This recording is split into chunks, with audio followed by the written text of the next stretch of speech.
dia 15, né, de setembro de 2022.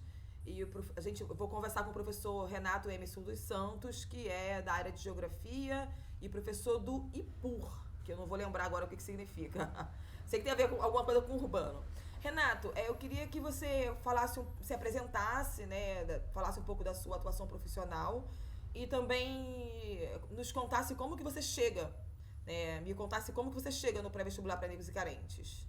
Quando, núcleo, essas coisas. Bom dia. É, eu sou, eu sou geógrafo, né? Me formei no começo de 1994, entrei direto no mestrado, né? Mestrado em curto, planejamento urbano e regional. Já vou misturar as duas coisas, né? Minha apresentação e Tranquilo. como é que eu chego no pré, porque tem a ver uma coisa com a outra. Né? E quando eu estava no mestrado, eu ia fazer uma dissertação, no tema inicial, né, era sobre mercado imobiliário em favelas, que era uma coisa que eu já tinha estudado desde a graduação, né, por isso entrei no planejamento urbano e regional, onde eu já era bolsista também, e a ideia era estudar como é que você tem uma dinâmica de compra, venda, enfim, práticas mercantis no acesso à terra e habitação em comunidades de favela. Né? E a minha ideia no mestrado era trabalhar o mercado imobiliário na favela e o mercado imobiliário no entorno da favela. Esse foi o meu projeto, que eu fiz qualificação, depois eu acabei defendendo sobre outro tema, mas a ideia inicial era essa. O meu objetivo era trabalhar a Rocinha, a relação entre a Rocinha e São Conrado. Aconteceu? Só que eu não tinha contato nenhum na Rocinha. E aconteceu que no meio do mestrado, eu comecei a trabalhar, uns amigos meus tinham um escritório de planejamento urbano, tinham um projeto grande, eu comecei a trabalhar com eles e eles tinham uma estagiária que fazia ciências sociais na PUC, na época, que tinha sido aluna do Pré-Rocinha. E ela chamou um amigo meu, que era um dos sócios desse escritório, que era de geografia também, para dar aula no Pré-Rocinha. Isso foi de 95 para 96. Né? E ele foi e me chamou. Falou, pré-vestibular para negros e carentes, tem tudo a ver com você, porque eu, enfim, fazia discussão sobre a questão racial também, né? Desde a graduação, no movimento estudantil da geografia, e aí ele me chamou para ir junto. Né? Foi assim que eu cheguei no pré-Rocinha. Bom, minha trajetória depois, né, eu terminei o mestrado, comecei a dar aula na UERJ em 2000, né? Virei professor da UERJ, me concursei logo em seguida, fui professor da UERJ de 2018, né, na geografia, na Faculdade de Formação de Professores da UERJ, e em 2018 eu mudei da UERJ para a UFRJ de Upripur. Meu doutorado acabou sendo sobre pré-vestibular para nível diferente, porque eu entrei no pré-Rocinha no começo de 96, acho que era maio de 96, meu primeiro contato com o pré. Né, ele me chamou para ir dar aula junto com ele, o ano já estava, o ano letivo já estava em curso, né? Só que eu tinha outros amigos que já eram do pré-vestibular para negros carentes também, em outros núcleos. E aí, na mesma semana que ele me chamou, teve uma assembleia na Rocinha, uma assembleia do movimento na Rocinha, uma assembleia bastante agitada, né? Enfim, o tema central da assembleia era aceitar ou não financiamento externo, então você imagina o conflito que era, como é que eu estava pegando fogo naquela assembleia, e um outro amigo meu, o Marcelo, que era do pré-PJ, enfim, era de aula em vários prés, era de Caxias, ele, quando eu falei para ele que, um amigo meu me chamou, não sei o quê, ele passou na minha casa no dia da Assembleia para me levar para a Assembleia. Né? Era um domingo de manhã, de repente toca a campainha, era ele lá e falando, cara, vai ter uma Assembleia, vamos lá, não sei o que, para. E aí eu fui para a Assembleia, foi o primeiro contato com o pré-vestibular, não foi na sala de aula. Né? Pô, o primeiro contato com o PVNC foi na Assembleia, né? Enfim, mas ali eu completamente alheio a tudo que estava acontecendo, né? Fiquei só espantado com aquilo, com, enfim, uma quadra, né, na igreja metodista da Rocinha, superlotada, sei lá, devia ter umas 500 pessoas, 400 pessoas, num domingo de sol no Rio de Janeiro, né, no momento em que, enfim, eu já estudava movimentos sociais, então eu tinha a noção de que na metade dos anos 90, você não tinha movimento social que botasse 500, 600 pessoas numa assembleia num domingo. Né? O MST crescia, era um movimento social com repercussão nacional, enfim, sindicatos, partidos, tinha um esvaziamento de militância da maioria dos movimentos sociais, e aquilo ali tinha uma coisa diferente. Mas aí eu comecei a dar aula no pré-Rocinha, me envolvi com o pré-Rocinha. Um ano e meio depois, né, no ano seguinte, eu também, além de dar aula de geografia, eu comecei a dar aula de cultura e cidadania, coordenar cultura e cidadania, né? A gente chamava palestras e tal, não era aula. E no ano seguinte, no meio do final de 97, eu entrei na coordenação do pré-Rocinha. Né? E aí eu tive um envolvimento maior, mais forte, né, com o movimento com pré-vestibular. Enfim, depois eu dei aula também no pré-Tijuca, durante 3 ou 4 anos eu dei aula no pré-Tijuca. Enfim, e aí eu fui me envolver com o pré-vestibular. Eu tinha uma recusa inicial de estudar o pré, né, de transformar o pré em meu objeto de pesquisa, um discurso que eu tinha bastante forte, né, mas aí no começo dos anos, no começo de 99 para 2000, né, eu também militava na Associação dos Geógrafos Brasileiros, né, aqui na seção Rio de Janeiro, e a gente criou um grupo de trabalho sobre educação popular na AGB, né, juntando o pessoal da seção Rio e da seção Niterói. E nesse grupo de trabalho sobre educação popular, quase todo mundo era professor de pré-vestibular para negros e carentes.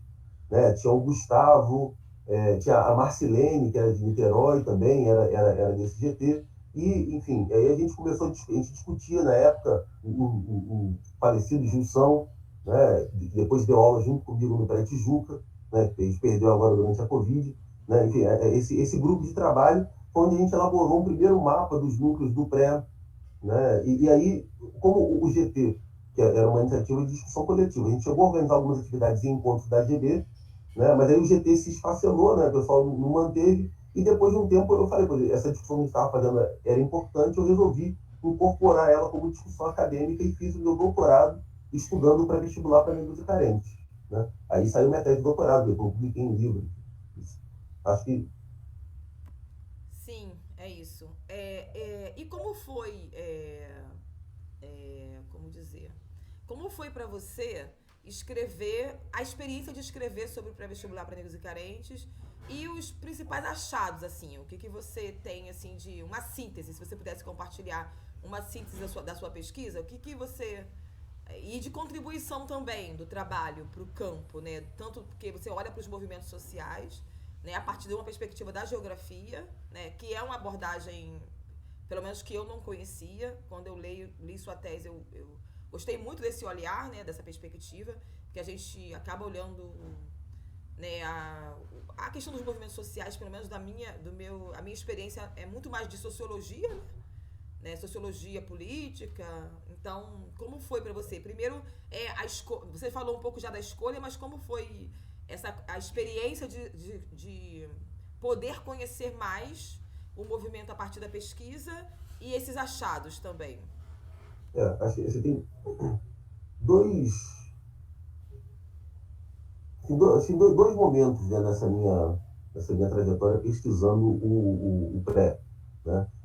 Até porque meu doutorado também foi meio fora dos padrões, assim. Eu entrei primeiro no IPUR, em 2001, no doutorado, né? Fiz 2 anos de disciplinas e tal, no IPUR, me revoltei com umas coisas lá, né?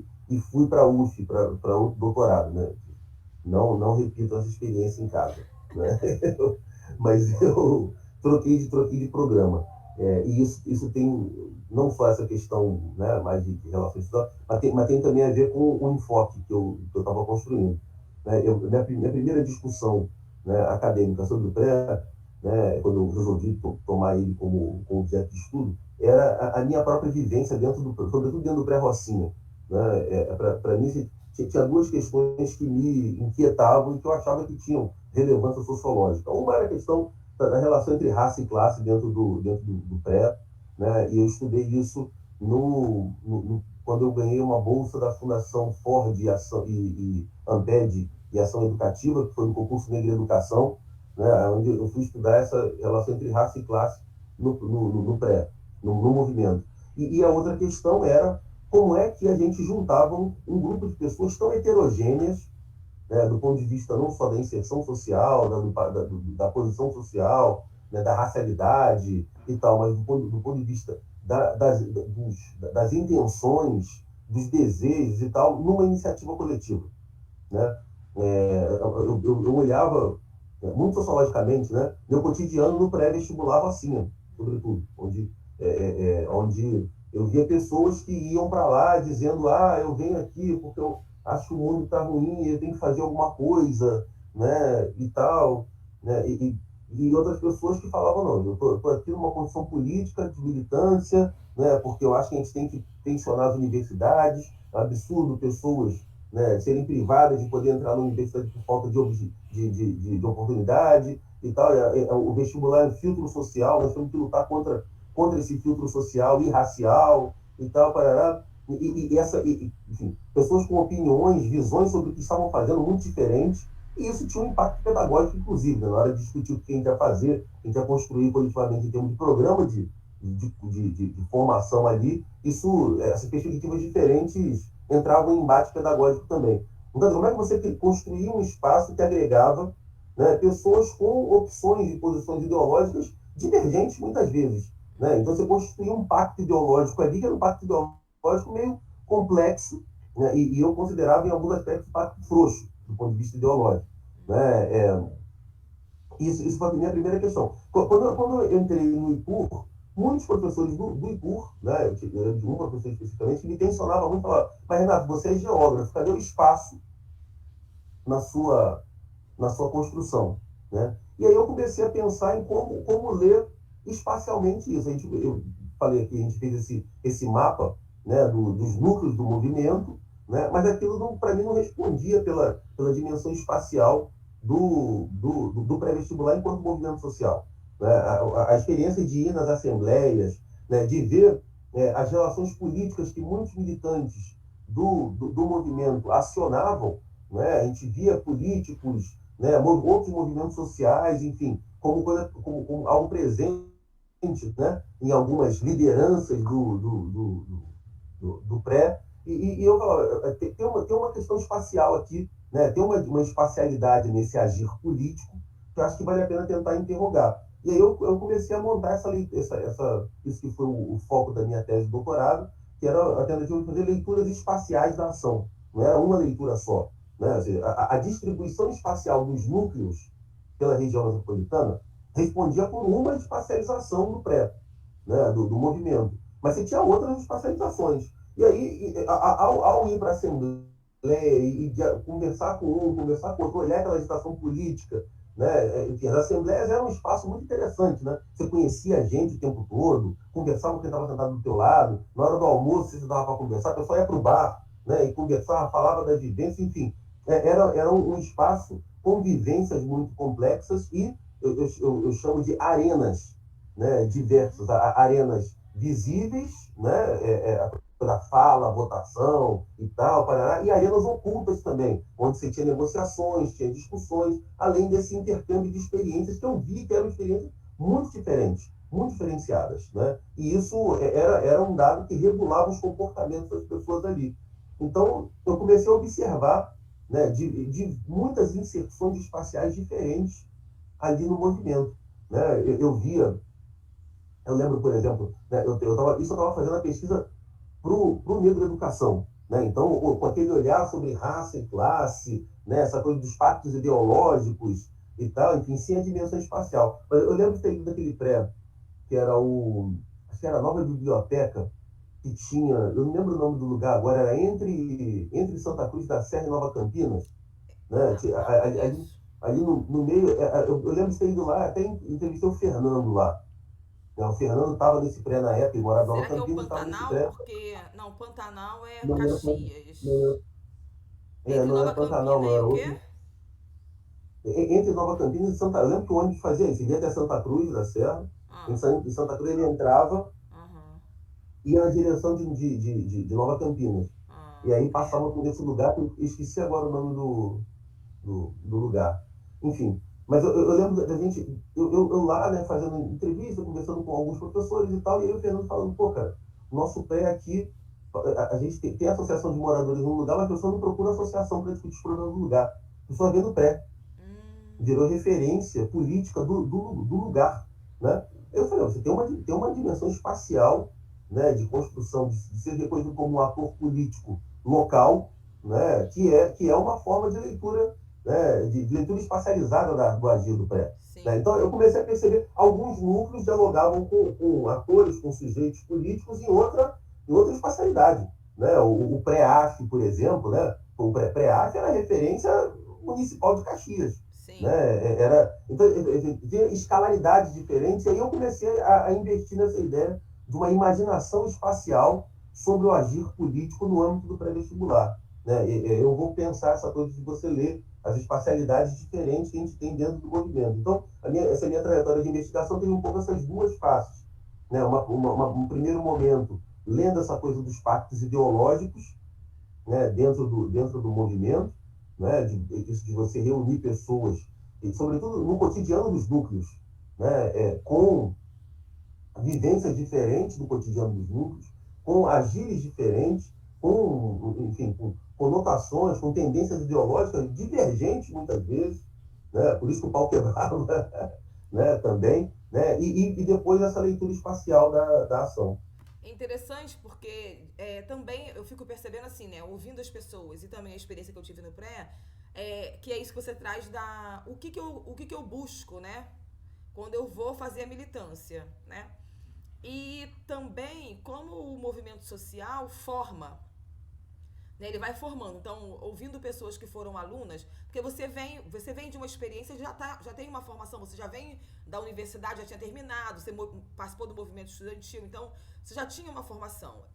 No caso das pessoas que eu ouvi, que começa, né, como aluno no pré-vestibular, aí, por exemplo, depoimento da pessoa que fala, não, eu ia para a Assembleia, eu via. Lá que eu fui entender o que é questão de ordem, o que é análise de conjuntura, o que é, como que a pessoa falou, quando você bota um tema, né, na mesa, né, então você traz um tema para a pauta, como que você ganha uma pauta. Então, outra pessoa que também que respondeu, que contou que ele tinha colocado foi Márcio Flávio, trazendo a questão que era cotas ainda da escola pública. Ele trouxe o projeto de lei do deputado, e aí ele disse que levou para a Assembleia e o pessoal, ninguém falou nada. Tipo assim, não, isso não vai ser ponto de pauta, não, ninguém quis. Aí, na hora de constituir a mesa, ele falou assim, não, então ele pensou assim, então eu tenho que me colocar para participar da mesa, senão eu não vou conseguir trazer esse ponto. Aí ele se colocou para participar da mesa. Aí na hora que ele se coloca para participar da mesa, ele vai e põe ponto de pauta. Então teve que discutir porque ele foi para a mesa. Então uma estratégia, né, do sujeito, do ator político, né, é interessante isso. Porque algumas coisas, né, algumas práticas dos movimentos sociais, elas são muito parecidas, né? Como que a gente faz, por que faz passeata, por que faz greve, por que faz, né, cartas de manifestos, né? Então, mas quando você não vem de movimento, o primeiro movimento social que você participa é uma grande, né, novidade, né? E aí uma outra coisa também que eu queria te perguntar. Hoje a gente tem ouvido muito a expressão, por exemplo, de interseccionalidade, né? E o pré-vestibular, o tempo, né, dentro desse caminhar, decide que vai usar o termo negros e carentes.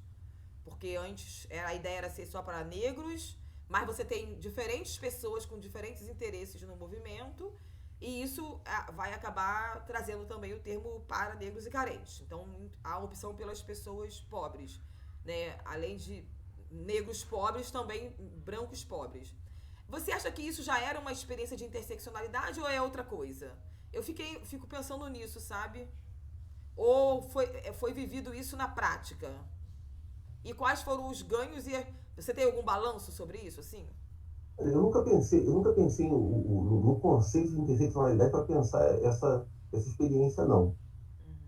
Eu não sei se é o melhor. Só uma curiosidade mesmo, uma viagem, pode ser que não seja, né? Eu não sei se é. Porque eu acho que negros e carentes, raça e classe, era muito mais uma tensão, né, do que uma tentativa de compreensão das articulações entre essas duas dimensões. Entende? E acho que o conceito de interseccionalidade chama atenção para isso. Para como é que a articulação de dimensões diferentes de produção de recorte social, raça, classe, gênero, né, dependendo da situação, né, olhando a origem do conceito, né, Sim. nas feministas negras, né, a origem também, né, tem a questão das mulheres imigrantes, Sim. né, enfim, o diálogo com Chicana, com Glória Anzaldúa, por exemplo. Então, enfim, o conceito ele é cunhado para compreender essas experiências outras, né, que são produzidas na intersecção desses recortes. E eu acho que no caso do pré, essa dimensão de raça e classe, negros e carentes, né, e aí você tem o carentes como mais um signo da tensão de que concepção de classe está se adotando, né? Acho que isso era muito mais um acordo, né, acordo político para tentar, né, amalgamar, né, e com isso amortecer tensões do que outra coisa, entendeu? Então, por isso, eu não sei se dá para pensar isso como uma primeira experiência interseccional, porque eu acho que o processo de construção não foi visando isso, entendeu? Sim, entendi. E aí você acha que a raça e classe sempre foi, né, tensionou muito, né? Eu acho que era uma tensão. Nesse trabalho que eu fiz, né, do Livro de Educação, né, foi quando eu comecei a pensar essa ideia de. Depois eu até usei o título da minha tese, né, de agendas e agências. Isso. Né? Que eu acho que eram temas, né, enfim, e ao mesmo tempo eram ferramentas de produção de cacife político. Né? Acho que você tem um processo ali de construção de pactos, né, que para mim eram pactos, do ponto de vista ideológico, eram pactos frouxos. Né? Por isso que muita gente do movimento negro achava que o pré nem era movimento negro. Né? Porque o movimento negro vinha de uma tradição, que era a tradição predominante na maior parte dos movimentos sociais, de pactos ideológicos rígidos. Né? Você entrou ali, você reza na cartilha do movimento. E o pré, ele é um movimento muito datado dos anos 90, onde a gente tem essa coisa de movimentos calcados em pactos frouxos. Se pegar, por exemplo, a convergência, né, da luta racial, por exemplo, com ativismo de base, de bairro, de favela, nos anos 90, né, pegar afro-reg, né, pegar, enfim, esses Ação da movimentos, cidadania, ação né? de cidadania, mas a cidadania era mais classe numa dimensão bem franciscana mesmo, né? Mas se você pegar o afro-reg, eu esqueci agora aquele outro, enfim, o outro momento, tem um texto da irmã do Flávio Gomes, a Olívia A Cunha. Olívia. Então, tem um texto da Olívia que é bem legal, que ela fala sobre isso, né, da comparação, né, da militância do movimento dos anos 80, né, pegando Lélia, Abdias e tal, e esses movimentos que cruzam com o bairro nos anos 90, né, que vai aparecer a Afro-Reg, depois, no final dos anos 80, anos 90, para começo dos anos 2000, vai aparecer lá aquele, lá de Madureira lá, e o Envedil na Cidade de Deus, né? Enfim, você tem uma articulação racial com a coisa do bairro, da favela, do lugar, que o pacto ideológico em torno da questão racial é um pacto frouxo. Sim. Também. Né? Então, muita gente acha que o Júnior do Afro-Reg não é movimento negro, né? Por exemplo. Né? Então, você tem um processo isso é muito típico desse período dos anos 90. É a mudança, uma transição em termos de cultura política. Né? Daquela cultura baseada em pactos rígidos, do ponto de vista ideológico, para esses pactos que são mais maleáveis, né? Enfim, sem nenhum julgamento de valor, né? Sim, de claro. hierarquização nem de um nem de outro, só compreendendo essa diferença. E para mim, né, então, a questão racial no pré, portanto, ela era o tempo todo afirmada, mas também negada.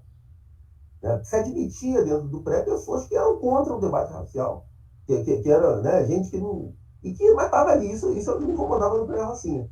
Né? Eu tinha professores ali que achavam que para negro não devia ser, no pré-racinha, no pré-tijuca também. Né? Eu vi, no pré-tijuca talvez um pouco menos isso, mas, enfim, mas isso tinha, estava presente. Né? Quando eu entrei no pré-tijuca, ele era considerado pela Fátima, né? Que é. Conheci. A Fátima, enfim, ela era casada com o Zizo, que é o cara militante antigo. A Fátima é mãe Ah, sim. Das daquela menina que é meninas. atriz. Das Isso, atrizes, né? Da atriz? da atriz, é a Isso. Juliana. Isso. A Maíra acho que não é atriz, não. A Não, Maíra Maíra tem é psicologia, professora, né? eu conheço. Professora.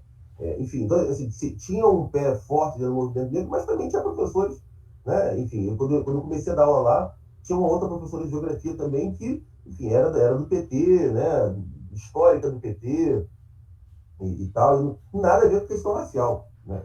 Então você tinha, então no pré, essa relação entre raça e classe era uma relação, assim, muitas vezes andando em paralelo, né? Às vezes se juntando, né? Mas ao mesmo tempo era uma ferramenta de cacife político para as pessoas, né? Então dominar essas questões virava um elemento de projeção pelo movimento. O cara ia dar palestra de cultura e cidadania aqui, cultura ali, entendeu? Palestra ali e tal. Agora, tudo, nada disso era exigência. Né? A cultura e cidadania foi tornada obrigatória, mas a gente sabia que um monte de núcleo não tinha cultura e cidadania, né? Enfim, e se fazia vista grossa sobre isso no movimento. Né? Então, isso... Interessante porque você tem na verdade são vários prés, né? Ou, né, é um pouco, aparece muito isso, em lugares que mais negro, outros lugares menos, né? É interessante esse ponto de vista, esse olhar, né?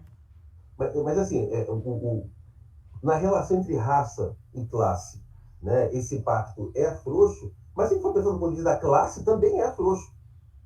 Né? Porque é isso, se você pensar marxisticamente falando, carente não é uma categoria sociológica relevante. Não, né?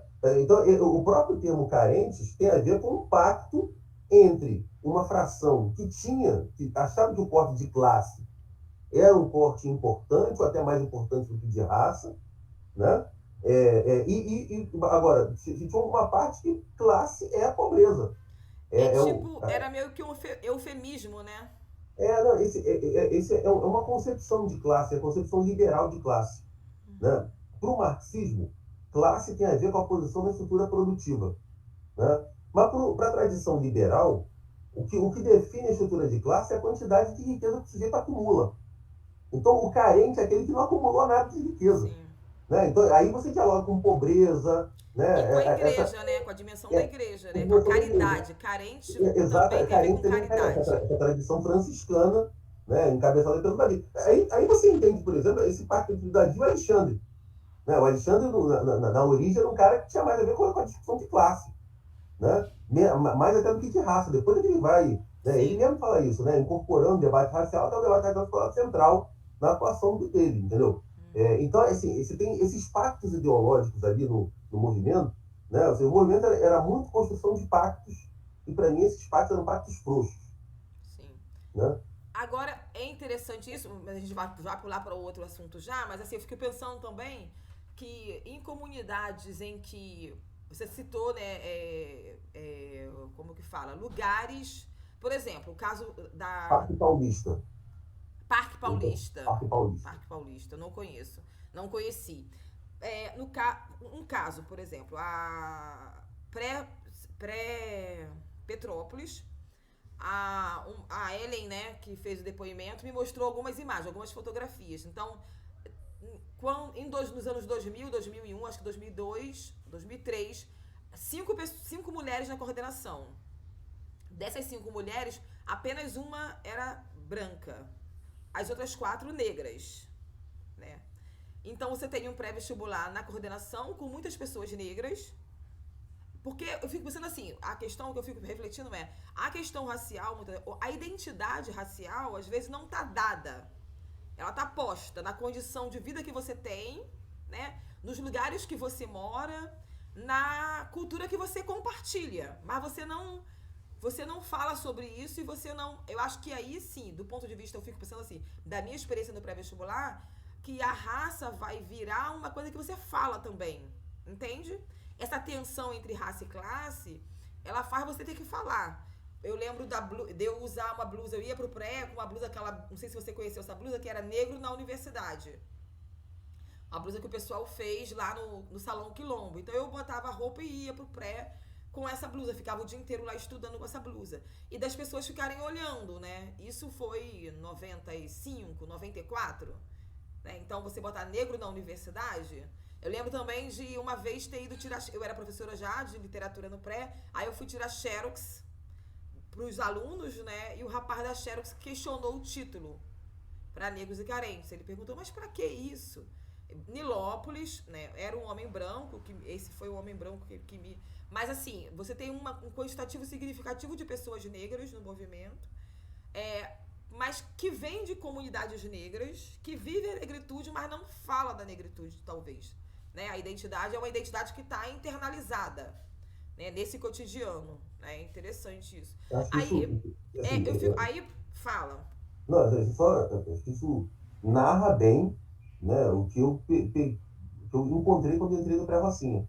Né, que tinha uma maioria, tinha um grupo lá, que era um grupo forte, que vinha da JOC, a Sim, Juventude Operária Cristã da Igreja Católica. Né, sim. a criação do pré-vacina tem a ver com o GREMI, aquele grupo de reflexão eclesial negro indígena, né, que aciona esse grupo, mas via Igreja Metodista lá, Sim, que né, que é era irmã do, aquela. Tinha uma freira também, né? Eu esqueci o nome dela. daquele Negra, irmã Rita, alta. eu não lembro, Eu eu não esqueci o lembro. nome dela. Assim, tinha, talvez, não sei se você está falando, Acho que é a irmã era a freira, Rita. hã? Rita? Rita, é a Rita, Isso. isso. Mas assim, tinha um grupo jovem lá, que era alunos e coordenadores, que lá você tinha isso, né? Muito aluno gente que era aluno e coordenador ao mesmo tempo, Sim. né? Que vai lá como cria o pré-vacina como um braço da JOC também e tal. Aí você tinha um cara, o Almir, que era branco, mas o resto do grupo, o Firmino e a Firmino, Cristina, Lucimar, esse povo eu conheci Firmino, porque eu fui da JOC Lucimar, também. então, Lucimar, Lilia, Isso, né? as irmãs, né? A Lili Patrícia. Centéia, isso. Entendeu? É isso, assim, você tinha essa condição negra, mas o discurso negro não era o discurso, Sim, sim. né, forte. O povo que vem da JOC vem do discurso da. Era a Juventude Operária Católica. Eu fui da JOC. Né? O povo. O Firmino é de Japeri e conhece que até faleceu, a Ana Cristina, que foi esposa dele, uma gordinha lá da Rocinha. E aí ele Faleceu, vai morar Cristina, na não sabia. Rocinha. Ela teve câncer, faleceu. É. Ano Caramba, passado, acho que foi ano caramba. passado. Ele tem duas meninas tão grandes já, as meninas Imagina, dele. eu lembro da primeira, quando a gravidez, a Tinda era o nome da menina. Isso. Então, Renato, aí a gente entrando mais pra frente, o pré-vestibular vai ter uma crise no final dos anos 90, né? Na transição dos anos 90 para os anos 2000. A tua tese é publicada você defende em 2008, não é isso? 2007? 2006. 6, tá. Você então já consegue olhar na sua tese um pouco esse processo, essa transição, né? Esse processo de você pensando as ações afirmativas. Você acha que as ações afirmativas que já estão sendo conquistadas no ensino superior, que estão sendo conquistadas no começo dos anos 2000, no caso especial da UERJ, já vai afetar a performance do pré-vestibular, na procura pelo pré-vestibular? Ou você atribui essa crise a outros elementos? E que elementos são esses? Assim, acho que junta todas essas coisas e mais uma. Eu acho assim, a conjuntura de crescimento do PVMC a conjuntura dos anos 90. É muito única. Você mencionou a ação da cidadania, a campanha do Betinho contra a fome, né? Isso, junto com o cenário, nós estamos falando de pós-governo Collor, estamos falando de governo FHC, de avanço, de neoliberalização do Estado. Né? Você tem uma transição ali, né? Um discurso muito forte do governo do Henrique Cardoso, tanto que ele botou a Ruth Cardoso, né, para cuidar da comunidade solidária. Então, você tinha essa coisa do Estado transferir para a sociedade civil responsabilidades sociais. Né? Então, isso era uma coisa que o caldo ideológico disso era muito forte. Então, o PVNC ele cresce no momento em que você tinha um apelo público muito forte para cada um fazer a sua parte. Esse era o discurso que, né, para todo mundo fazer. Eu lembro que teve uma vez que o pessoal do pré-Tijuca, que é ali naquele colégio Orsina da Fonseca, Isso. que é no final da São Francisco Xavier, junto com. É uma das principais vias de chegada na Tijuca.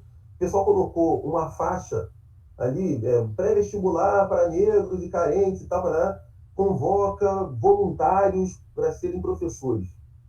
Apareceram 120 pessoas querendo ajudar. Uhum. Assim, eu lembro as meninas desesperadas, quem já pegou esse monte de gente?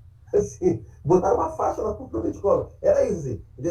Assim. Então, não só a procura como estudante no pré, Mas também o próprio cenário de crescimento do pré tem a ver com isso, entendeu? Com essa oferta de pessoas querendo ajudar, e aí você tem que montar a equipe, né, Sim, a de pessoa docente. chega querendo ajudar e depois vira militante também, né? Muita gente vira militante. Então, acho que isso também foi um elemento do que tinha nos anos 90 que diminuiu nos anos 2000.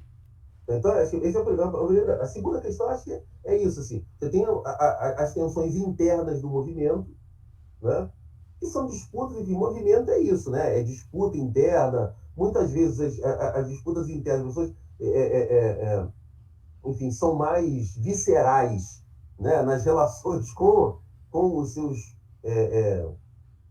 compadres, né? Enfim, os seus camaradas internos do que na relação com sujeitos externos, Uhum. né? E é isso, o pacto ideológico era frouxo, mas chega uma certa hora que algumas coisas começam a levar a rupturas.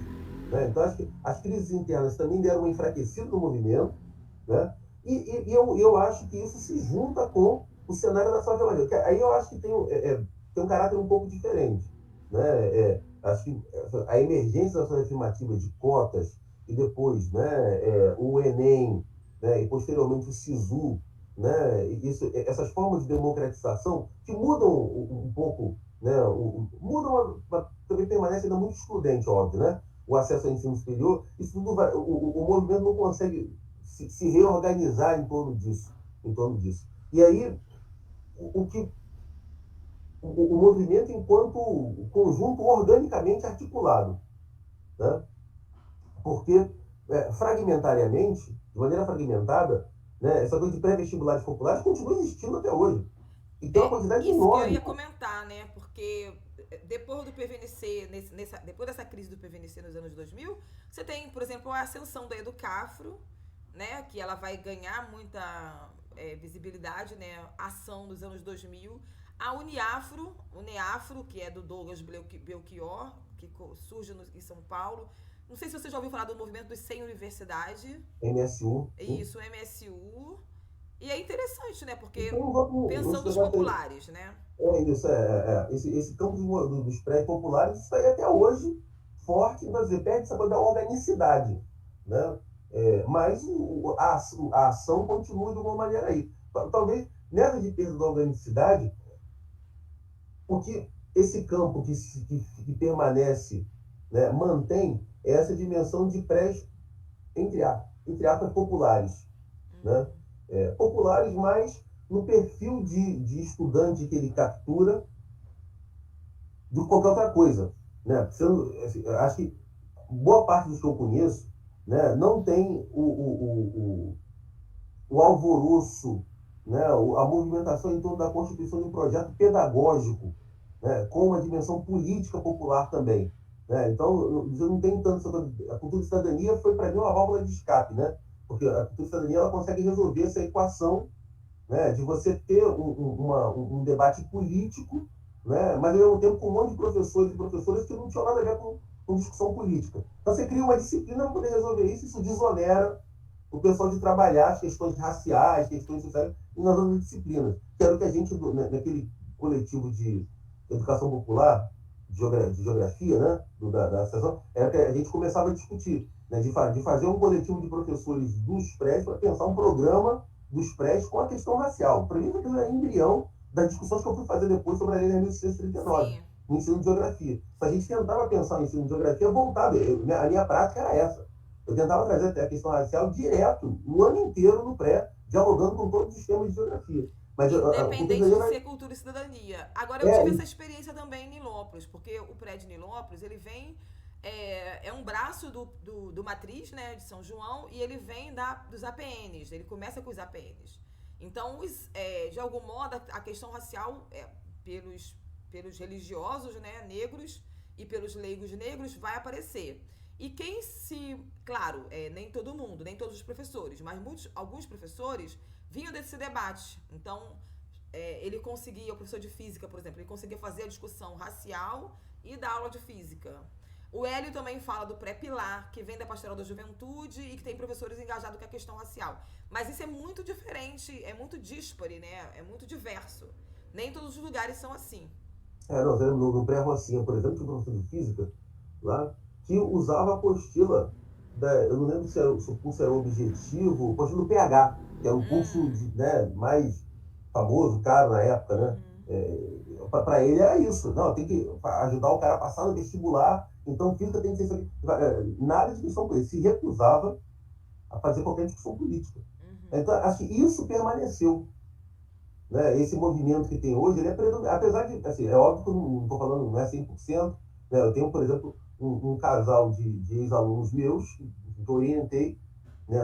Orientei a menina na graduação, orientei na especialização, o rapaz eu também orientei na especialização, os dois são formados em geografia, né? E os dois fizeram pós-graduação com a gente no estricto senso, né? Lato senso, né? No IPUR, eu orientei os dois atuam em cursos para-vestibulares populares e tentam trazer debates, né, sobre a questão racial. A gente fala direto com eles, né, o tempo todo, e constante tentando trazer essa prática para todos os lugares que eles vão dar aula, né, inclusive o pré. Então, é óbvio que tem gente tentando fazer isso ainda. Agora, isso perdeu o caráter de centralidade que tinha, pelo menos centralidade discursiva, né, no pacto ideológico frouxo, né, era vista grossa para quem não queria fazer isso. Mas isso acho que foi uma mudança, isso se perdeu. Agora, o movimento de formação, de preparação para as provas, isso ainda existe hoje de maneira fragmentada.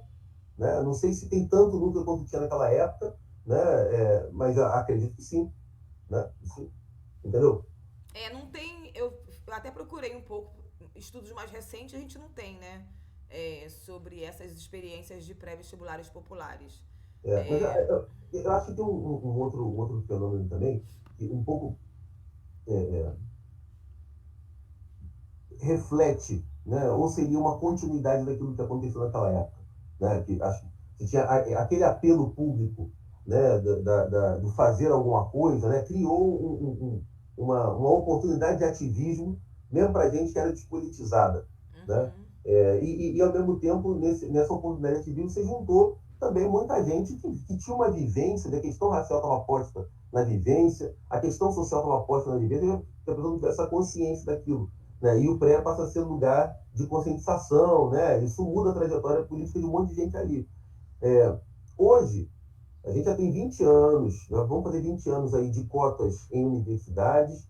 Né? Ao longo desses 20 anos, a gente tem um projeto que eu localizo, né? Eu posso estar cometendo injustiça, mas eu acho que tem na época, o Davi falava um pouco, né? E o Jailson foi um cara que protagonizou muito, né? Desde o SEAGE, aquela ideia de você ter estudantes universitários de favelas, né? Estudando as suas comunidades, contribuindo para as suas comunidades. Isso no pré, antes do Jailson, já estava presente a ideia de que o ex-aluno vai para a universidade e volta para o pré, essa coisa de ter um retorno. Hoje, a gente tem um ativismo de estudantes universitários de comunidades pobres que não estão fazendo pré-vestibular, mas estão fazendo um monte de outras coisas. Né? Naquele momento, o que tinha de espaço para desovar isso mais fácil, né? Essa energia utópica dessa juventude universitária pobre, era o pré. Sim. Entende? Então, eu acho que assim, a gente for pensar do ponto de vista dessa localização social, né, o que essa localização social produz em termos de ativismo, hoje se fragmenta em outro tipo de iniciativas também. Né? Os coletivos de estudantes negros, por exemplo, né? Papo reto, né? Sim, Isso. é interessante. Agora, Renato, o que você, assim, lembra e pode compartilhar sobre essa experiência das cotas na UERJ, né? Esses primeiros anos e o que você identifica do PVNC nisso, né? Você consegue... Tem alguma ação do PVNC e de outros pré-vestibulares populares ou você não vê isso? Como que é? Eu acho que tem. Acho que naquele momento tinha um protagonismo forte do PVNC dentro do CAFRO, né? Enfim, o Frei Davi estava presente o tempo todo, assim, dialogando o tempo todo com a UERJ, o Renato Ferreira, né? Enfim, aquele momento em que tinha um embate público muito forte em torno daquilo, né? Tensionamentos jurídicos muito pesados, até a ação de inconstitucionalidade, né? Que teve pesado, e o pré-vestibular acho que foi o primeiro, né? Se for olhar do ponto de vista, né, da linha histórica, né? Primeiro, acho que as cotas apareceram por causa dos pré-vestibulares.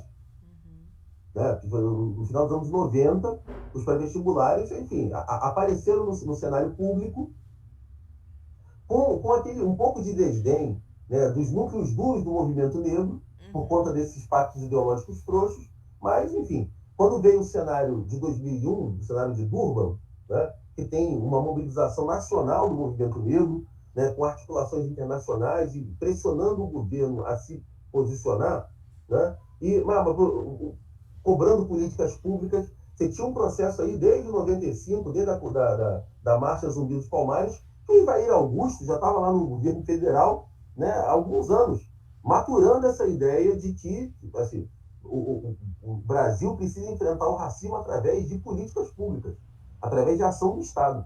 Então, quando aparece aquilo em 2001, você junta aquilo com aqueles gráficos que o Ricardo Henriques publicou pelo IPEA, né, do paralelismo da evolução, né, dos anos de escolaridade de brancos e negros, né, alguma coisa precisava ser feita. O que tinha de ação concreta mais palpável era o ingresso no ensino superior. Por isso que as cotas vão virar, né, o primeiro, esse grande logro, né, ainda nesse cenário do Urban, né, pós-Durban, que é do final de 2001, que vai ser aprovada aqui no Rio, a lei estadual.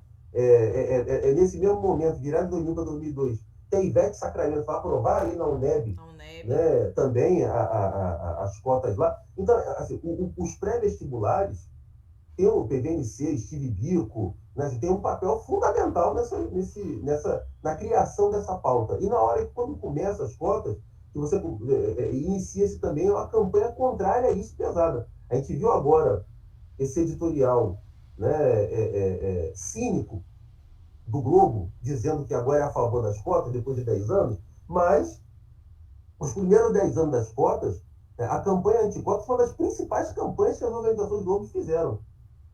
Botou o Hélio Câmara para escrever contra. Né? Montou uma rede de intelectuais, entre todas as aspas, para falar contra. Né? O Demetrio Magnoli entrou nessa rede e virou consultor da Globo até hoje, porque falava contra as cotas. Sim. Eles articularam um monte de gente, docentes de universidade, Ivone Magui, Peter Fry, e tal, que estavam o tempo todo fazendo Zé Roberto de Góes, que era lá da UERJ de São Gonçalo, o tempo todo publicando artigos em jornal, fazendo rodízio de publicações. Então, e os prés foram, naquele momento, por isso Davi ganhou muita projeção nacional de novo, né? O Renato ganhou projeção nacional, porque o papel dos prés, e disputando isso na esfera do debate público. Por outro lado, você tinha um papel do PVNC, né, no baixo clero, nos microcosmos do fazer político, né, Foucaultianamente falando, que era no cotidiano dentro da UERJ. Né? Então, você tem algumas pessoas que vieram de pré, no caso da Ellen mesmo, das primeiras turmas de cotas, que vão ali criar os coletivos de estudantes negros. Né? A Ellen participava do Luiz Gama. Você tem o Denegrir, que foi criado logo depois, que tem a ver com esses embates cotidianos dentro da universidade.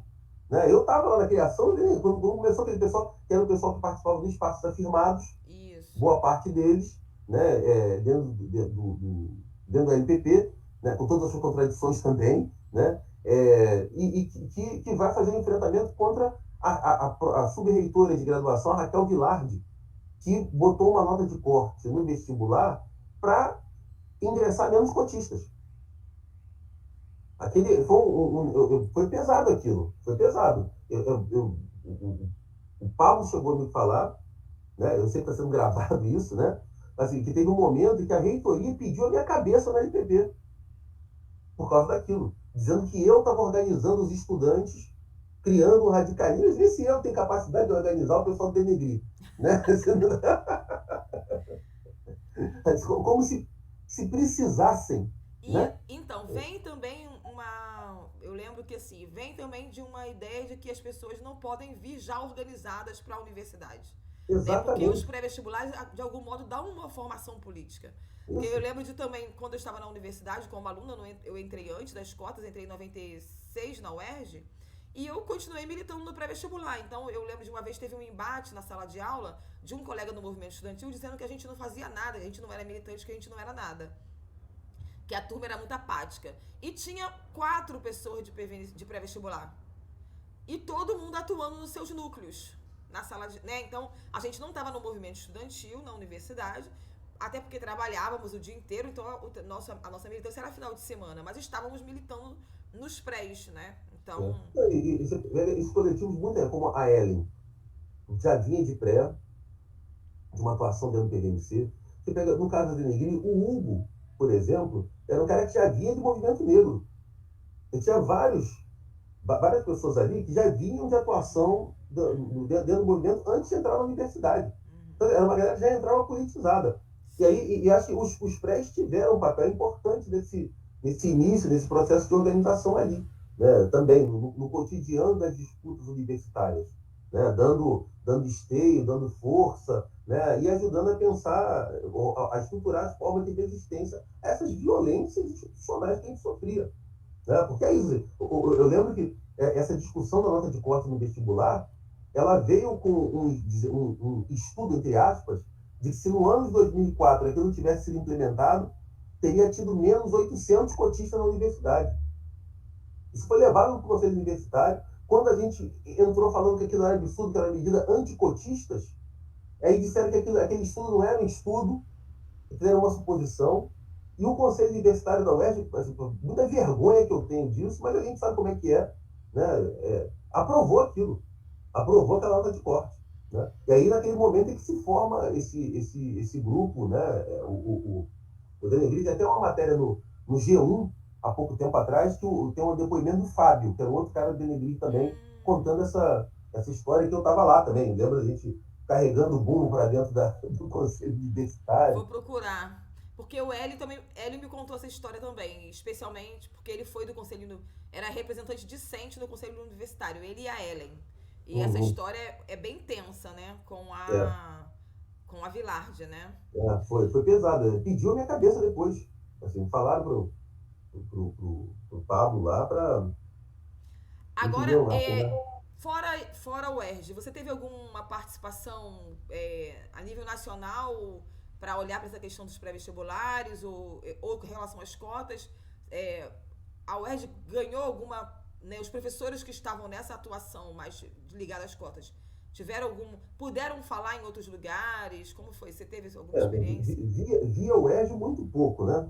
Assim, via políticas da cor, né? Um pouco mais, né? Não só pelo políticas da cor, também pela minha atuação nos pré-vestibulares, né? Para de carente. Então, o programa de diversidade na universidade, né? Que foi um programa criado no governo FHC, né? Pelo Paulo Renato, para não fazer cotas.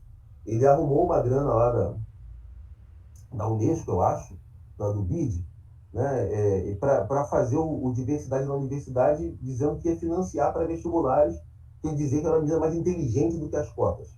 Né? Ele era contra as cotas. Quando entra o governo Lula, né, ele criou a SECAD, né, botou o Ricardo Henrique na SECAD e o Ricardo Henrique veio a Eliane Cavaleiro também para lá. Montou uma equipe negra, né, enfim, acho que André Lisboa participou um tempo lá, deu a Helena, enfim, e montou uma equipe de diversidade na universidade que a gente dialogava. Eu já era do Políticas da Cor nesse momento, né? Já conheci a Eliane Cavaleiro de antes, desde Negra Educação, ela conhecia meu trabalho sobre pré-vestibular, minha sessão também, e aí eu circulei via diversidade na universidade, em pré-vestibulares, em diversos lugares. Eu e o Alexandre também, juntos, né, dando oficinas e tal, enfim, a gente fez bastante coisa ali. E em relação às cotas, né, quando eu entrei no Políticas da Cor, o Políticas da Cor já tinha, né, financiava um conjunto de projetos de acesso e permanência que tinha ali, né, informalmente, uma rede de pessoas negras, né, de intelectuais negros e negras. Né? Você tinha alguns brancos também que trabalhavam com a questão racial, como o Antônio Sérgio, por exemplo. Né? Mas você tinha ali a Nilma, era coordenadora de projeto, né? O Paulino Cardoso, que foi presidente da BPM também, estava ali, o Moisés Santana estava ali. Né? Você tinha uma rede grande, o Joás Bernardino, né? Enfim, a gente tinha uma rede grande que a gente deu uma fortalecida, tinha um processo de avaliação que tinha que ser feito. Aí eu trouxe o Carlão Benedito, lá do Maranhão, né? Trouxe o Zé Jorge também como consultor, né? Que era um cara que naquele ano foi o cara que encabeçou a proposta de cota junto com a Rita Segato na UNB. Então, aquela rede ali, né? acabou me permitindo, né, me chamando, né, como coordenador naquele momento era o maior programa de política racial no Brasil, o PPCor, né? Enfim, então, por exemplo, na construção das propostas de cotas da UFAL, né, a UFAL foi a segunda universidade federal a aprovar as cotas. A UNB aprovou em junho, eu acho, de 2003, a UFAL aprovou em agosto, setembro, não lembro. Mas em maio, antes da UNB aprovar, eles fizeram um seminário de um dia na UFAL, com a presença do reitor e tal, para discutir as cotas. Foi da onde o Moisés tirou a proposta que ele levou, protocolou na procuradoria e tal, e que foi levar para o eu fui nesse seminário.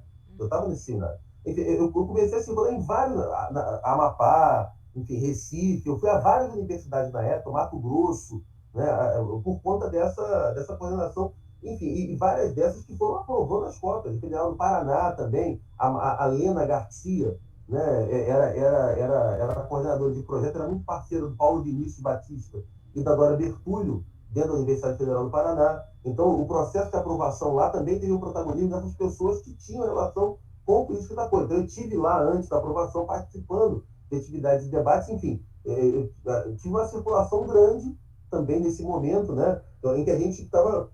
eu gosto muito do termo que o Zé Jorge usava na época, né? Ele falava, as universidades são brancas, né? Os conselhos de universidade são brancos, né? Mas a gente consegue constranger.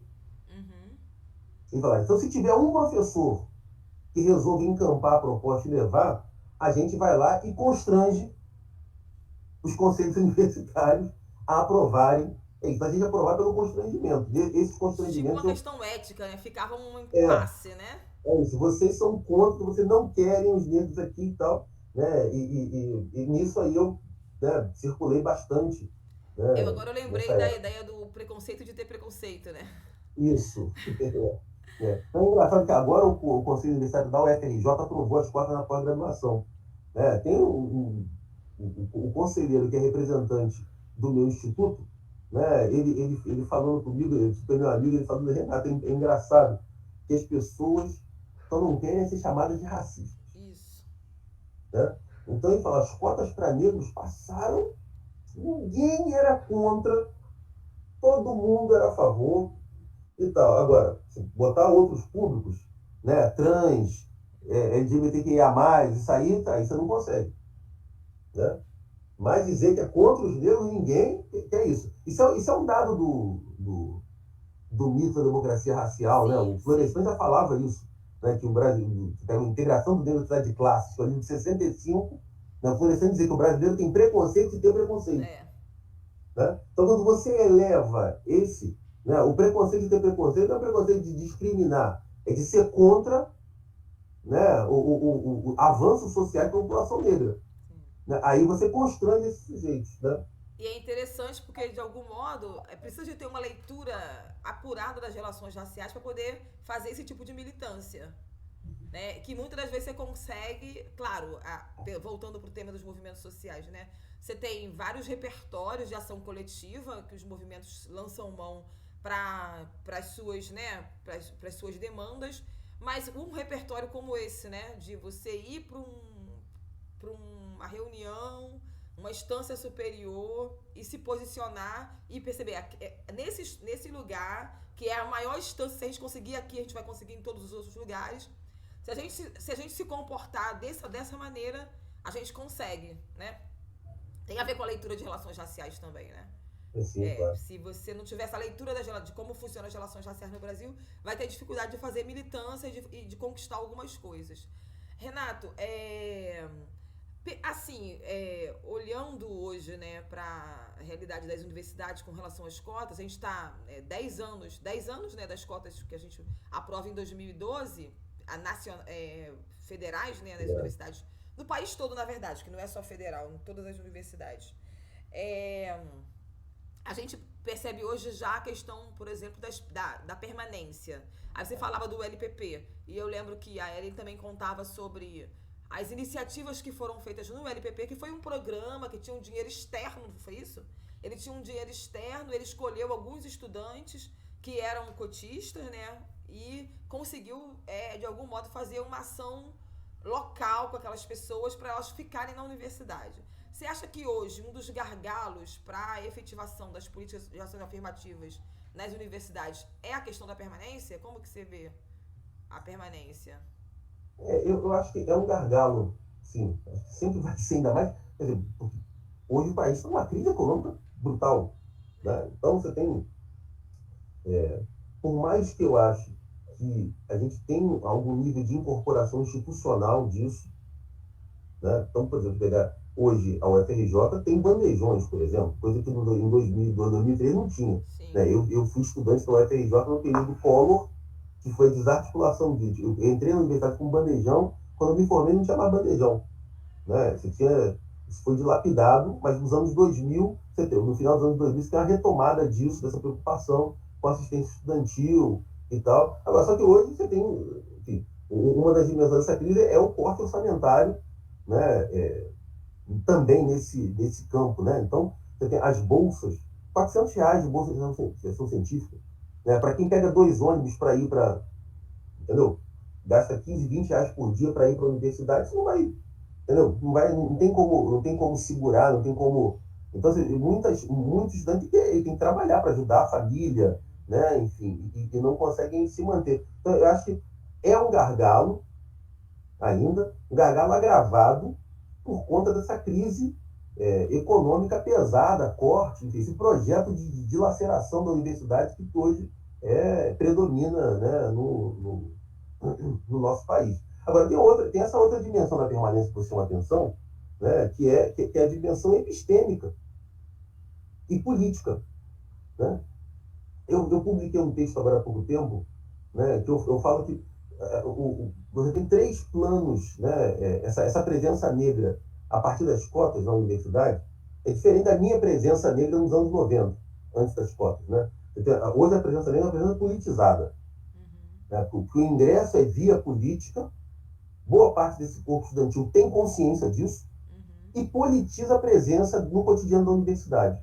E aí, nesse texto, eu falo de 3 dimensões de disputa política negra hoje dentro da universidade. Uma é pela ressignificação dos corpos negros. Né? Então, a coisa da discriminação racial, hoje é outro patamar. Né? A gente pode denunciar. A gente nos anos 90 não podia denunciar. Sim. Né? Não tinha. Hoje a gente denuncia. Hoje você pode ter professores, né? Docentes, professoras negros e negras na universidade. Né? Então, assim, hoje pode gerar algum constrangimento o cara me confundir com a pessoa da Xerox ou de outro, que era onde os negros estavam na universidade. Pessoas negras com a minha idade, quando eu era estudante, estavam na Xerox, na cantina. Né? Hoje a gente tem um contingente, né, pequeno ainda, mas, né, de docentes negros e negras na universidade. A segunda dimensão de disputa é a disputa política. Né? A gente tem aí coletivo de estudantes negros em quase todos os cursos universitários. Sim. Na graduação, na pós, né? Lá no IPUR a gente tem um coletivo de estudantes negros na pós-graduação, né? No mestrado e doutorado. Né? Então, você tem uma dimensão política de existência negra hoje que é uma coisa diferente. É óbvio que isso eleva a vivência dessas violências para um grau de tensão, né, de esgarçamento psicológico que é outro também. Né? Isso dilacera muito mais quando você tem consciência dessas coisas. Sim. E aí o terceiro plano é o plano epistêmico. Né? A gente disputa hoje, né, as epistêmicas da universidade, objetos, temas de pesquisa, e esses coletivos estão atores disso também. Né? No meu instituto, por exemplo, o coletivo de estudantes negros e negras, na pós-graduação, faz curso preparatório para estudantes negros ingressarem no mestrado e no doutorado. O resultado é que, no meu tempo de estudante, entrava uma pessoa negra por ano. Nos meus 2 ingressos no IPUR, no mestrado, foi diferente. Né? Entramos 2. Éramos eu e a Isabel Crisóstomo, coincidentemente nos 2, mas a gente era da casa. Né? Tanto eu quanto ela éramos bolsistas de iniciação científica já do Instituto. Né? Então isso também, né, conta, já é de casa, tá lá e tal. Éramos de grupos de pesquisa diferentes, mas já estávamos lá. Hoje, no IPUR, você tem uma turma de doutorado, entra 7 estudantes negros. Pega a turma de mestrado, entram 12, 13 estudantes negros no ano. Né? Você tem, é bem diferente essa disputa epistêmica. As condições de permanência hoje também são essas. Sim. Né? Então, isso também leva à evasão. Você encontrar um currículo de modo amplo, não só de grades de disciplinas, mas também pesquisas, ações de extensão, etc., que dialogam com as questões, que são as questões da vida das pessoas, né? Isso é um fator de agregação que fortalece a permanência. Não encontrar isso também facilita a evasão. Com certeza. Né? Então, acho que o gargalo da permanência hoje, além da dimensão econômica, ele, cada vez mais, ele também envolve essas dimensões políticas e epistêmicas do ambiente universitário. Ótimo. Obrigada, Renato. Acho que a gente já pode terminar por aqui, né?